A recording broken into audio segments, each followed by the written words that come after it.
Hi folks, and welcome to another episode of 20 Tactics. And today we are looking at the art of dispelling. We're going to look at when you should attempt to dispel a spell, when you should use certain items to help you dispel, such as a dispel scroll, and how many dice you should use when you attempt to dispel a spell.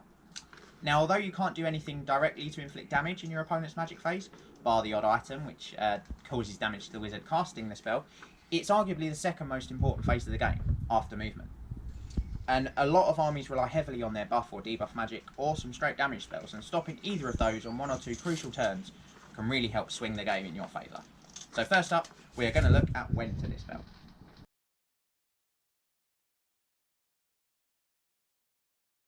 So, first up, we're looking at when is a good time to use your dispel dice. Obviously, there are so many different scenarios that could come up on the tabletop, like where your units are, where your opponent's units are, and things like that. It takes so long to go through that we probably wouldn't get through all of them in a week. But I'm going to try and give you some general principles now that you can apply to your games to help you out a bit. And the first thing that I think about really is a very simple one, and one that I think a lot of players already think about, and that is the effect that the spell is going to have on their target. So if that is like a direct damage spell or a magic missile, it can be really easy to work out the effect. You just work out the damage that the spell is going to cause on average. With an augment or a hex, it can be much more difficult because they last up to a whole turn, really, until the caster's next magic phase.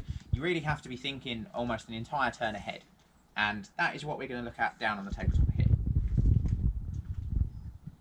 So, this Shadow Wizard that's in the woods on the right hand side over here, if she was to cast Melkov's Mystify Miasma, for example, on this unit of White Lions to reduce their weapon skill, you may be tempted to not bother dispelling because they're not in combat, so having a reduced weapon skill has absolutely no effect on that unit. And you would be right at that moment. However, with the position of the Wild Riders and the Sky Cutter, then that is suddenly a much more important dispel to me. With the Wild Riders very likely to wipe out or at least break the Sky Cutter and having to overrun because of their frenzy, they're very likely to end up in combat with the flank of those White Lions by the end of the turn.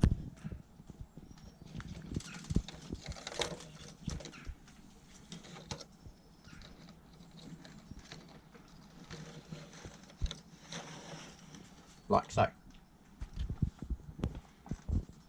And if they were to do that, the White Lions would still be under the effect of the miasma with that reduced weapon skill.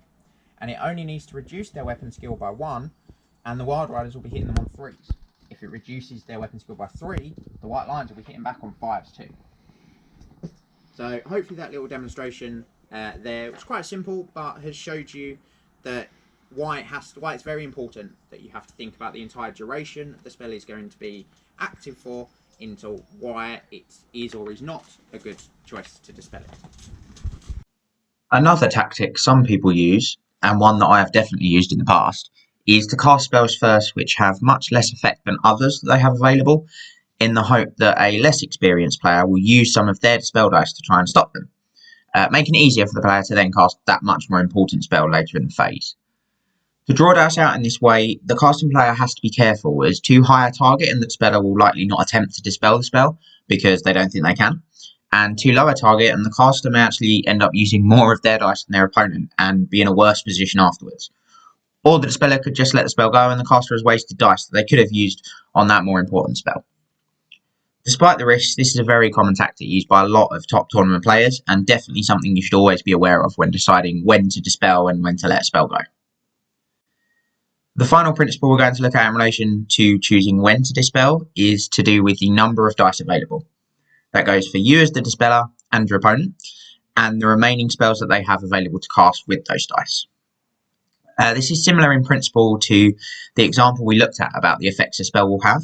In essence, you're doing the same thing here, except you have to calculate a rough estimate of the damage each of your opponent's remaining spells could do to their most likely targets. Now, this is very difficult to get right straight away, but it does come significantly easier the more game time you have under your belt. There is nothing like experience when it comes to knowing what effects a spell can have on the game. It's also a good idea to have a rough idea of what each of your opponent's spells can do and their favourite targets at the beginning of the game. That way, you only need to work out which spells are still potential casts in each of your opponent's magic phases, because you already know the effect they all have and which units they're likely to be targeted on, which informs your decision on whether you want to dispel them or not. Also worth noting the likelihood of each spell being cast. This doesn't have to be a precise mathematical calculation, but just a very general idea. For example, if your opponent had a level 4 wizard and 2 dice left, it's possible, but very unlikely, that they'd be able to cast a spell that required a 15 to cast.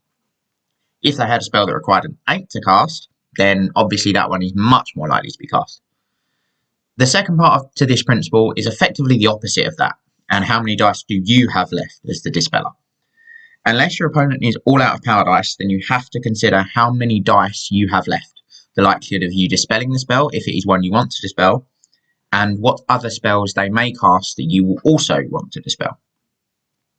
Sometimes you have to accept that you don't have enough dice for everything, and you're forced to allow your opponent to cast a spell that you would like to dispel just to save your dice for later in the phase. Now, this can be very risky, as there is no guarantee that your opponent will successfully cast, or even attempt to cast, the spell you're more concerned about, and you can end up having dispel dice left over at the end of the phase, which is never a good thing.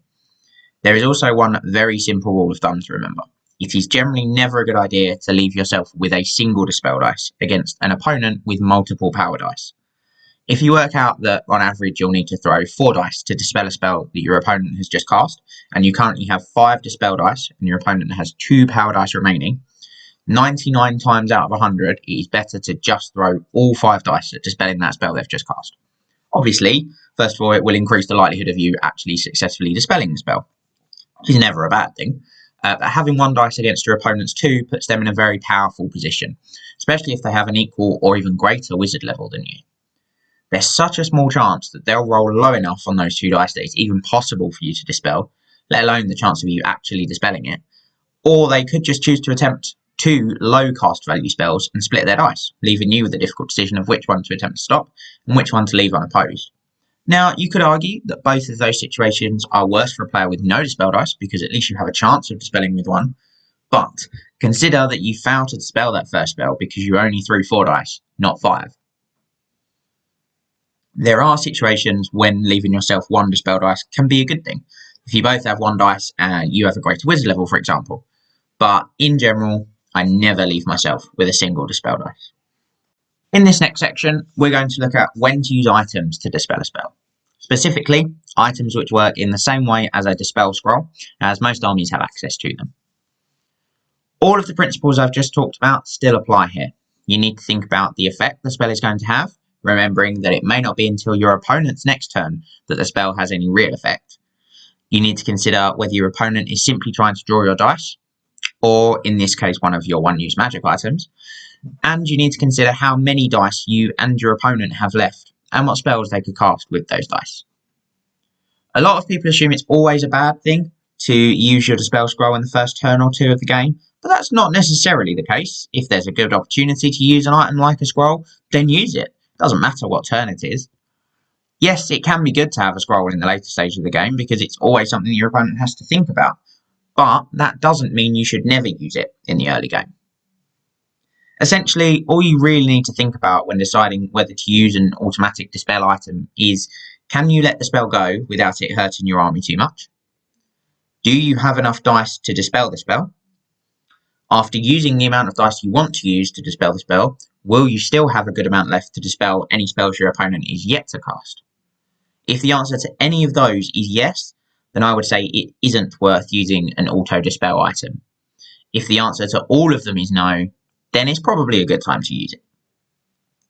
There are other one-use army-specific magic items which can help you with dispelling, such as the Ogre's Hellheart or the Dwarven Double Rune of Spellbreaking, which are sometimes used at different times than a spell scroll. Some are used at the same though. We'll look at these items in depth when we go through the relevant army deep dives, but in general, if you follow similar guidelines to determine when to use them, you can't go far wrong.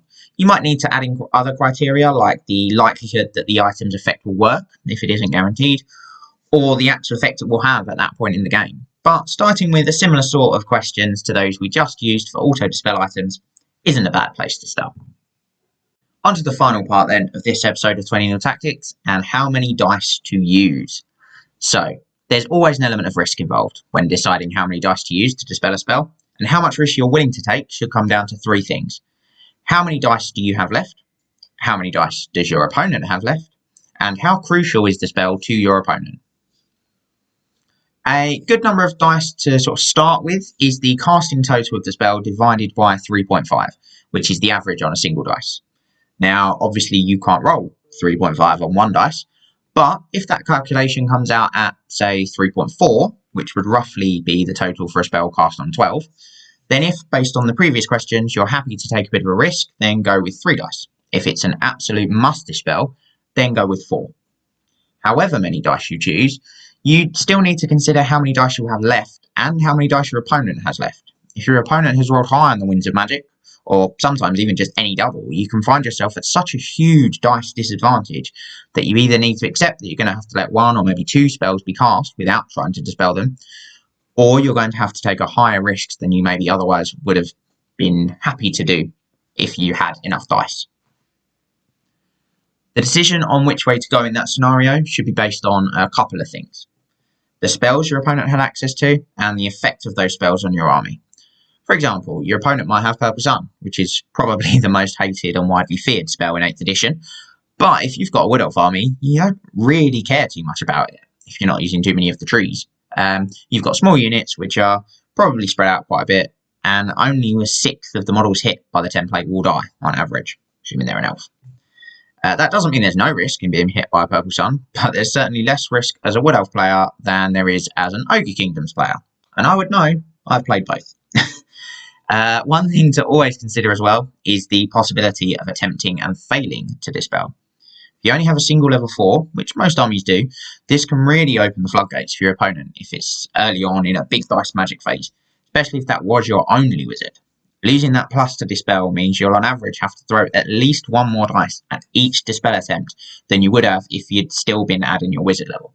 So sometimes it can be worth just letting your opponent have a smaller spell near the beginning of the phase, just in case you try to dispel it and roll terribly and lose your wizard for the phase.